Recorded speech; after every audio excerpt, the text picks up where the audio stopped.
Hello students, welcome to तैयारी online. मैं हूं सुधा। आज के वीडियो में हम जानेंगे 20 मार्च 2021 के डेली करेंट अफेयर्स।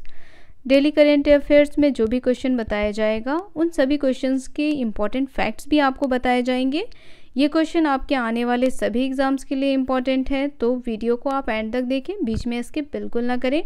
अगर आप हमारे चैनल पर नए हैं तो चैनल को सब्सक्राइब कर लें, बेल आइकन को दबाएं ताकि सभी नोटिफिकेशन आप तक पहुंचता रहे। वीडियो को लाइक और अपने दोस्तों के साथ भी शेयर कर दें।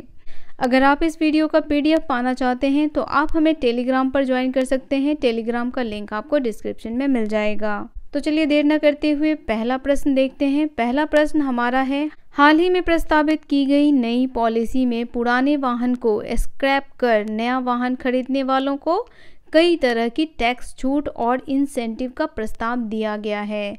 तो देखिए, यह दिया गया है व्हीकल्स स्क्रैपिंग पॉलिसी के अंतर्गत। ऑप्शन नंबर ए इसका करेक्ट आंसर है।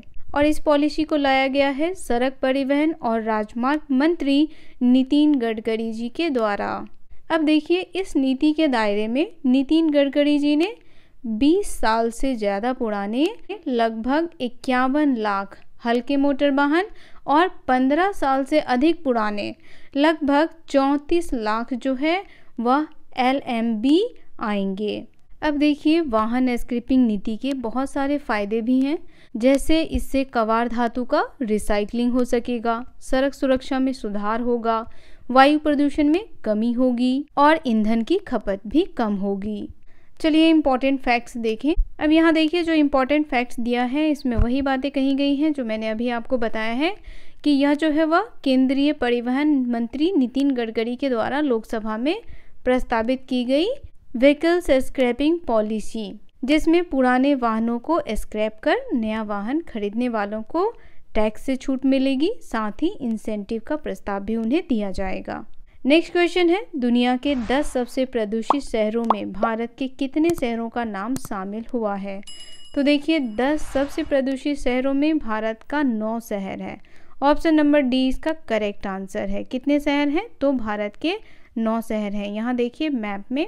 चलिए इससे रिलेटेड इम्पॉर्टेंट फैक्ट्स आपको बता दिया जाए। IQ एयर के अकॉर्डिंग सबसे ऊपर है होनटन, यह चाइना का शहर है। सेकेंड पे है गाजियाबाद, थर्ड पे है बुलंदशहर, फोर्थ पे है आपका विसर्ग जबलपुर, फिफ्थ पे है आपका भिवाड़ी, सिक्स पोजीशन पे नोएडा है, सेवन्थ पोजीशन पे ग्रेटर नोएडा, 8th पोजीशन पे कानपुर है, 9th पोजीशन पे लखनऊ, 10th पोजीशन पे आपका आता है हमारे देश की राजधानी दिल्ली, 11th पोजीशन पे है फरीदाबाद, 12th पोजीशन पे मेरठ है, 13th पोजीशन पे है जिंद, 14th पोजीशन पे हिसार है, 15th पोजीशन पे चाइना का कशागर है, 16th पोजीशन पे है बांग्लादेश का मणिकजांग, 17वें पोजीशन पे है आगरा और 18 पोजीशन पे है पाकिस्तान की राजधानी लाहौर। और साथ में यहाँ देखिए एवरेज भी दिया हुआ है कि कितना कितना एवरेज है, आप यहाँ से देख सकते हैं। तो यहाँ देखिए, हमारे देश की राजधानी नई दिल्ली का एवरेज जो है वह है 84.1, 128.1 और फरवरी में है 99.8। बाकी सभी शहरों का दिया हुआ है, आप यहाँ से देख सकते हैं। अब यहाँ देखिए, दुनिया के 10 सबसे प्रदूषित शहरों में भारत के 9 शहरों का नाम जो है वह शामिल है। हाल ही में IQ एयर के द्वारा जारी रिपोर्ट के मुताबिक विश्व के 30 शहरों में भारत के कुल 22 शहर जो हैं वह इसमें शामिल हैं। चलिए अब आपको बता दिया जाए IQ एयर के बारे में। तो यह जो है एक स्विस वायु गुणवत्ता प्रौद्योगिकी कंपनी है। मैं यहाँ पे उसका नाम लिख देती हूँ ताकि ये आपको याद रहे।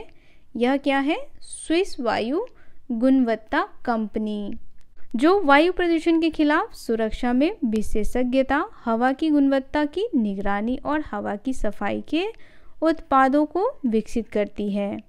IQ एयर की स्थापना की गई थी 1963 में। इसका मुख्यालय है गोल्डेच, स्विट्जरलैंड। नेक्स्ट क्वेश्चन हमारा है, भारत की किस नदी पर दुनिया का सबसे ऊंचा आर्च ब्रिज बनाया गया है?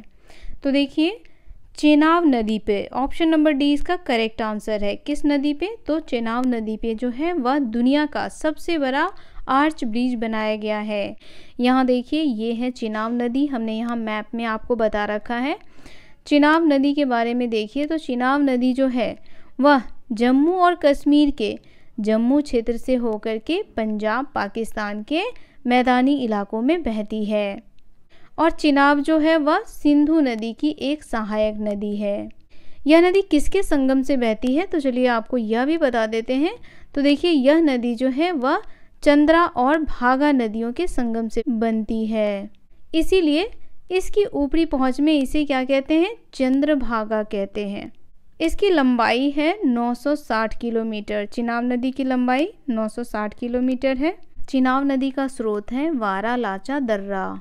चलिए इम्पोर्टेंट फैक्ट्स देखें तो यहाँ देखिए, भारत में कश्मीर में चिनाब नदी पर दुनिया का सबसे बड़ा आर्च ब्रिज बनाया जा रहा है। यहाँ इस इमेज को देखिए, ये है आर्च ब्रिज का इमेज जो चिनाब नदी पर बनाया गया है। यह ब्रिज पेरिस और एफिल टावर से 35 किलोमीटर ऊंचा है। 1315 मीटर लंबे इस ब्रिज की लागत जो है वह 1250 करोड़ रुपए है। तो देखिए इस ब्रिज के निर्माण में कुल 1250 करोड़ रुपए लगाए गए हैं। यह ब्रिज 250 किलोमीटर प्रति घंटा से ज़्यादा रफ्तार वाली हवाओं को भी सहन कर सकता है। और इस ब्रिज के निर्माण से जम्मू कश्मीर से लेकर के कन्याकुमारी तक के सीधी रेल सेवा को शुरू किया जाएगा। इस प्रोजेक्ट में कुल 38 टनल हैं। कितने टनल हैं? 38 टनल हैं। और सबसे लंबा जो टनल है उसकी लंबाई है 12.75 किलोमीटर। इस ब्रिज की क्षमता देखिए, तो इस ब्रिज की क्षमता जो है वह 20 से लेकर के 37 मैट्रिक टन तक इसकी क्षमता है।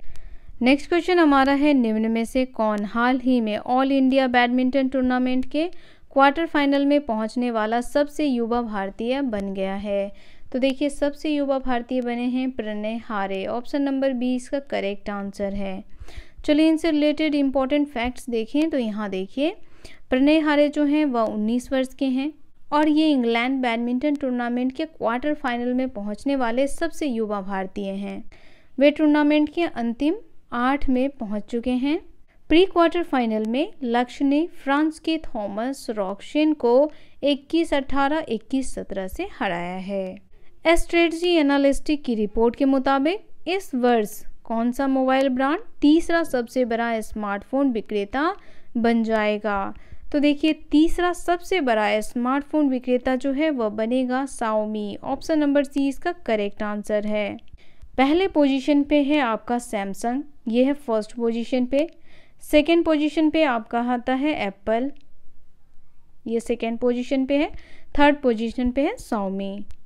चलिए इंपॉर्टेंट फैक्ट्स देखें तो यहाँ देखिए ग्राफ दिया गया है। यहाँ पे फर्स्ट पोजीशन पे आपका सैमसंग है, सेकेंड पोजीशन पे एप्पल है एंड थर्ड पोजीशन पे है आपका Xiaomi। फोर्थ पोजीशन पे है वीवो एंड फिफ्थ पोजीशन पे है आपका ओप्पो और अदर्स जो है वह 6 पोजीशन पे हैं। Xiaomi जो है वह एशिया पैसिफिक, मध्य एवं पूर्वी यूरोप और पश्चिमी यूरोप में काफ़ी लोकप्रियता हासिल कर रहा है। तो Xiaomi कहाँ कहाँ अपनी लोकप्रियता हासिल कर रहा है? तो देखिए वह एशिया पैसिफिक में, मध्य और पूर्वी यूरोप में, पश्चिमी यूरोप में जो है वह अपनी लोकप्रियता हासिल कर रहा है। चलिए नेक्स्ट क्वेश्चन है, इनमें से किस राज्य सरकार ने ठंडे रेगिस्तानी इलाकों में सीबक थॉर्न के पौधों को लगाने की घोषणा की है? तो देखिए सरकार ने हिमाचल प्रदेश में सीबक थॉर्न के पौधे को लगाने की घोषणा की है। तो यहाँ आप इस इमेज में देखिए, ये है सीबक थॉर्न का फ्रूट्स जिसे हिमाचल प्रदेश में लगाने की घोषणा की गई है। फैक्ट्स देखिए, तो यह पौधा जो है सीबक थॉर्न, यह हिमालय क्षेत्र में टी लाइन से ऊपर पाया जाता है, यानी यह 4000 से लेकर के 14000 फुट की ऊंचाई पर पाया जाता है। यह पौधा हिमालय क्षेत्र में 4000 से लेकर के 14000 ऊंचाई पर पाई जाती है और यह बहुत ही गुणकारी पौधा है। इसे लोग संजीवनी बूटी भी कहते हैं। लेह में इसे क्या कहा जाता है? लेह में इसे लेह बेरी या गोल्ड माइन कहा जाता है। गोल्ड माइन के नाम से भी इसे जाना जाता है लेह में। लेह में देखिए इसका जूस बनाया जाता है, कैप्सूल बनाया जाता है और चाय भी तैयार की जाती है इससे। ये जो पौधा है इसके जो फल हैं वह हृदय रोगियों और मधुमेह के रोगियों के लिए बहुत ही लाभदायक है और इसका जो ये जड़ होता है यह मिट्टी के क्षरण को रोकने में सहायता करता है। इसीलिए हिमाचल प्रदेश सरकार ने इस पौधे को लगाने की घोषणा की है। इसके फलों में आंवले से अधिक विटामिन होता है और भरपूर मात्रा में प्रतिऑक्सीकारक यानी एंटीऑक्सीडेंट जो है वह मिलता है। यह हमें बहुत सारी बीमारियों से बचाता है, हमारे शरीर में खून की कमी को भी दूर करता है। तो ये जो फल है वह हम सभी के लिए बहुत ही उपयोगी है। अगर आपने कभी लेह की यात्रा की होगी तो आपने लेह बेरी अवश्य खाया होगा। नेक्स्ट क्वेश्चन हमारा है, संसदीय समिति ने हाल ही में सरकार से किशोर की उम्र 18 से घटाकर कितने वर्ष करने की सिफारिश की है। तो देखिए, किशोर की उम्र जो है वह 18 से घटाकर के 16 वर्ष करने की सिफारिश की गई है। ऑप्शन नंबर सी इसका करेक्ट आंसर है। चलिए क्वेश्चन से रिलेटेड इंपॉर्टेंट फैक्ट्स देखें। तो यहाँ देखिए, संसदीय समिति ने हाल ही में सरकार से किशोर की उम्र जो है वह 18 से घटाकर के 16 वर्ष करने की सिफारिश की है और इस मामले में कांग्रेस सांसद आनंद शर्मा की अध्यक्षता वाली गृह मामलों की अस्थायी समिति ने राज्यसभा में इस रिपोर्ट को सौंपी है।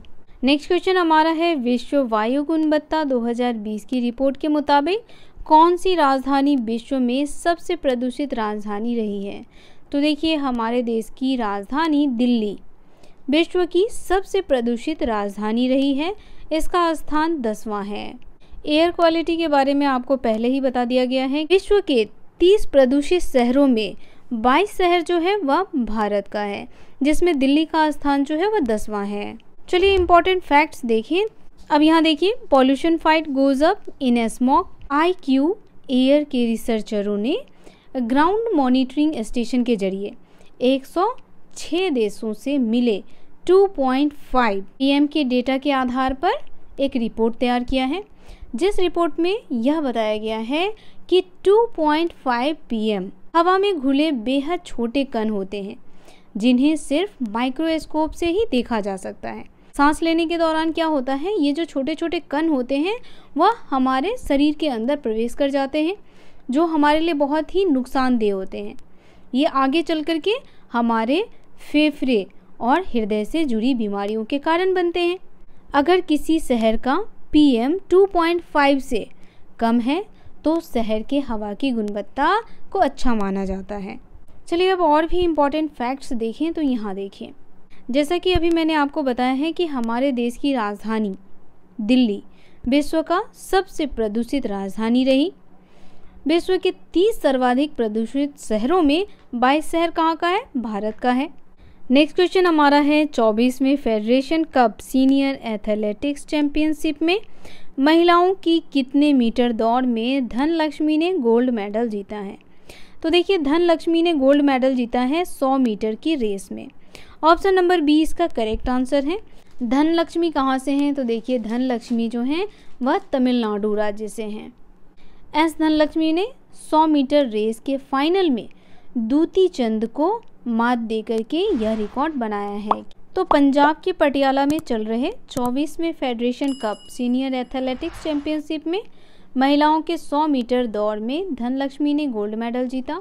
उन्होंने फाइनल दौर को 11 मिनट 39 सेकेंड के समय में पूरा किया। पहले स्थान पर रही दूती चंद 11 मिनट 58 सेकेंड के समय के साथ दूसरे स्थान पर हैं। तो उन्होंने किसको हराया है, यह तो आपको बता ही दिया गया है। तो एस धनलक्ष्मी ने हराया है दूती चंद को। नेक्स्ट क्वेश्चन है, वी हब तेलंगाना द्वारा महिला उद्यमिता को बढ़ावा देने वाले इनक्यूबेटर ने किस देश की सरकार के साथ मिलकर एक अपसर्ग प्री इनक्यूबेशन कार्यक्रम की घोषणा की है। तो देखिए, तेलंगाना ने ऑस्ट्रेलिया सरकार के साथ मिलकर के एक अपसर्ग प्री इनक्यूबेशन कार्यक्रम की घोषणा की है।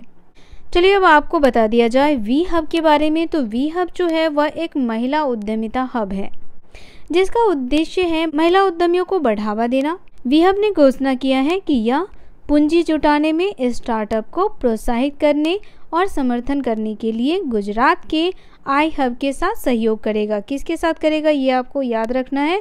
तो गुजरात के आई हब के साथ सहयोग करेगा। डेली करंट अफेयर्स MCQ का ये वीडियो यही समाप्त होता है। वीडियो आपको कैसा लगा आप हमें कमेंट करके अवश्य बताएं। अगर आपका कोई क्वेश्चन है तो वो भी आप हमसे कमेंट में पूछ सकते हैं। आपके द्वारा पूछे गए सभी क्वेश्चंस का जवाब हम आपको कमेंट में अवश्य देंगे।